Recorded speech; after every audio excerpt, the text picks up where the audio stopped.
Majelis Taklim Jamiatun Nisa yang dimuliakan oleh Allah Subhanahu wa taala. Alhamdulillah,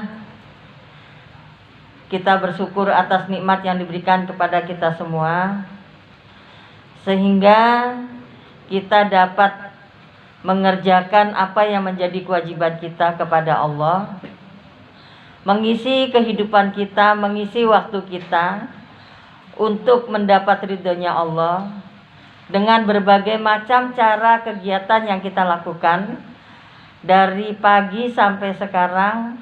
Semoga yang kita lakukan sesuai dengan apa yang kita inginkan, yang diinginkan oleh Rasulullah Shallallahu Alaihi Wasallam.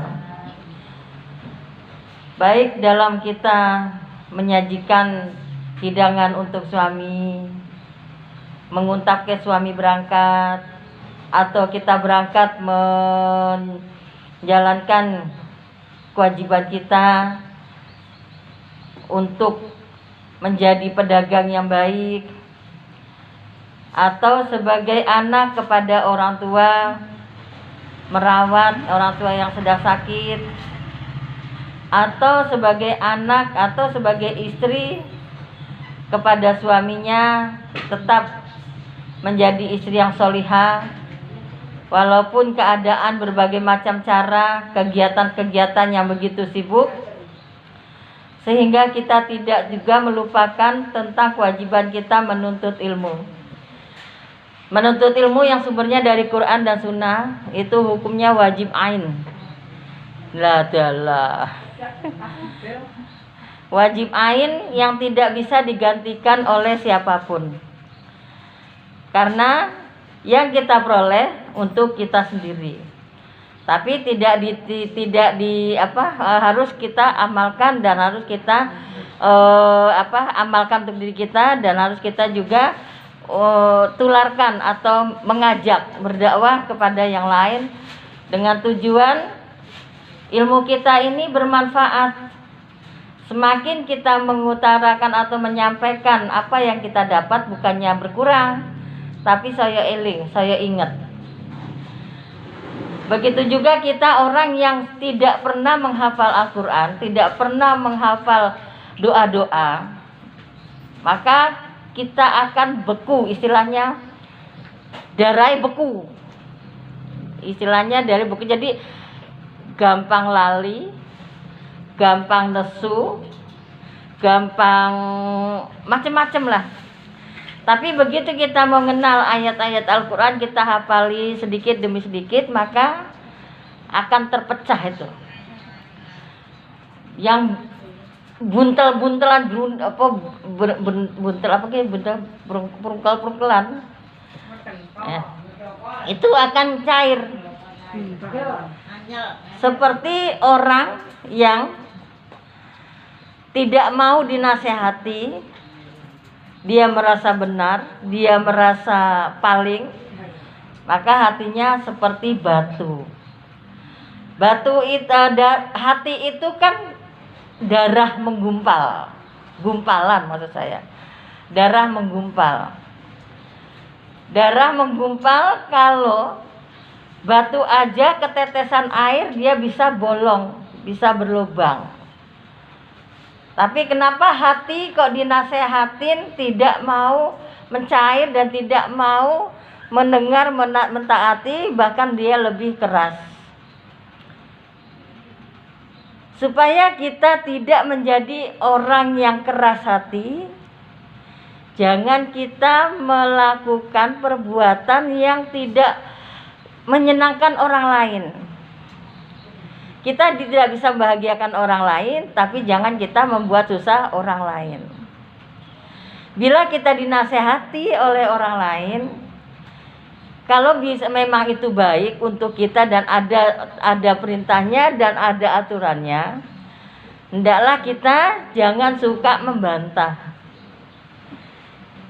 Karena membantah, kalau orang untuk membantah perintah, khususnya kepada orang tua atau kepada teman atau kepada kakak, apalagi membantah perintah Allah. Membantah perintah Allah begini, kita tidak bisa melihat Allah, Kita tidak bisa melihat wujud Allah, tapi kita bisa membantah.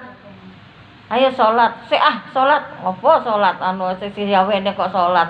Kok padahal dia sholat.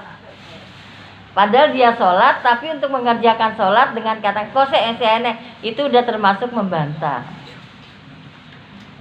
Ya. Tapi beda. Ayo sholat, nggih Bu, atau nggih Mas, atau iya Pak. Masih jam segini, insya Allah sebentar lagi saya sholat. Maka agar kita tidak menjadi membantah yang berlebihan, yang melewati batas, jaga diri kita, jaga lisan kita, karena apapun ucapan kita yang akan kita ucapkan itu tahu. Tidak mungkin kita mengucapkan ke orang ngerti. Tidak mungkin kita mengucapkan ucapan kita itu nyakitin orang atau nyinggung orang ke orang ngerti, orang mungkin. Nah, maka dari itu sebelum saya mulai, mari kita berselawat dulu kepada Nabi Muhammad sallallahu alaihi wasallam. Allahumma sholli ala Muhammad wa ala ali Muhammad. Materi ini membantah, ya. Membantah kepada Allah. Allah marah, kita nggak tahu. Membantah orang tua, terkadang orang tua bisa menjawab langsung bantahannya. Itu kita bisa tahu, bisa kita rasakan. Atau membantah kakak adik. Kakak adik itu tidak harus yang sudah dewasa. Kelas 6 dengan kelas 2. Yang satu kakaknya begini, yang satu kayak gini, satu menolak begini, itu namanya membantah. Kayak Fahri dengan kakak itu suka membantah. Jadi kalau membantah itu dosa, anak kecil juga dapat dosa. Ya, anak kecil juga bisa. Jadi kalau membantah itu berarti temannya setan. Jangan suka membantah. Yuk kita pelajari sama-sama. Kalau kita tidak bisa menerima ayat-ayat Allah, hati kita akan menjadi keras. Padahal Al-Quran itu sudah diturunkan sejak berabad-abad yang lalu. Mereka tidak mau, kita atau siapapun tidak mau mempelajari. Banyak loh ibu orang yang jilbaban, tapi sholatnya bolong-bolong. Perasaan kita dia sudah berjilbab. Jilbabane kaya ngono apa maneh ora jilbaban. Tapi ada juga orang yang tidak jilbaban sholatnya penuh. Ora jilbaban kaya ngono apa maneh nek jilbaban. Enggak jilbaban sholatnya penuh 5 waktu, apalagi jilbaban. Jilbaban aja kayak gitu, sholatnya bolong-bolong, apa maneh ora jilbaban. Tergantung kita sendiri. Padahal Al-Quran itu sudah beredar. Al-Quran itu sudah turun berabad-abad yang lalu. Al-Quran itu sudah kita diperdengarkan oleh kuping kita sendiri. Maka kalau kita mempunyai pendengaran, innasam awal basara wal fuada, sesungguhnya pendengaranmu, penglihatanmu, hatimu itu akan diminta pertanggungjawaban. Begitu juga kita berdosa. Umpamanya saya menyakiti Bu Waryanti, hari ini saya menyakiti Bu Waryanti. Terus kalau kita nggak meminta maaf, besok kita nggak minta maaf, tambah lagi 1 hari. Besok lagi kita nggak minta maaf, tambah lagi 1 hari. Besok kita lagi nggak minta maaf, tambah lagi. Terus bertambah. Dosanya sepisan, tapi dosanya, perbuatannya sekali, tapi dosanya bertambah terus.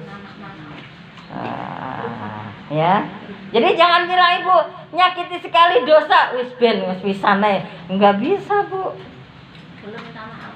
Sebelum dia minta maaf, pertama dia minta maaf kepada orang yang bersangkutan, kedua baru istighfar kepada Allah dan tidak mengulangi. Jadi jangan sampai ya kita melakukan kesalahan pada suami kok sungkan minta maaf. Bertumpuk itu nanti. berbuatnya sekali, tapi dosanya bertambah. Maka wasari'u ila, segeralah kamu minta ampunan kepada Allah. Segera. Nah, dalam arti begitu kita punya kesalahan langsung bertobat. Tapi kita terkadang gengsi. Ya. Kita gengsi yang jaluk ngapura. Saya bojone sing salah orang nyambut gawe, aku sing ndek ati sing nyambut gawe. Arep anu keisin men. Ya.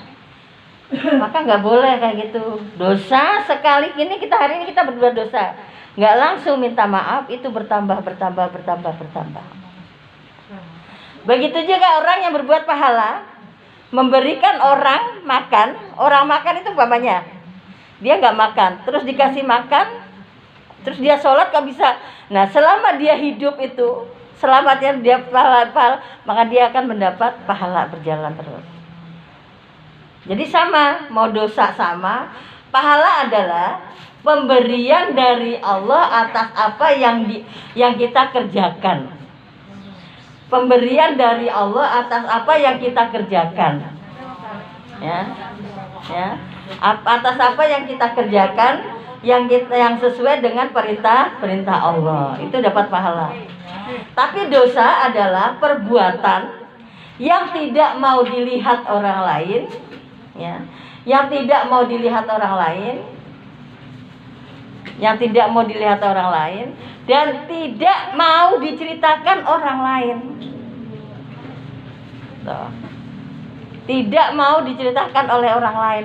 Jane sok imah cedak kene ya. Wes jare tak aturi terus aku. Lah iya. Nek yang tak ngene, aku ora bosen ngajak kowe ya. Ya wes. Mereka tak ada iki. Aku ora bosen ngejak kowe, tapi nadane ya kaya meksa ngono kuwi. Ora bosen aku ngejak kowe. Apa sih sok nyebut iki ngono? Ngapa iki kok oh ya. Oh, ya Pak. Kurang toh? Ya.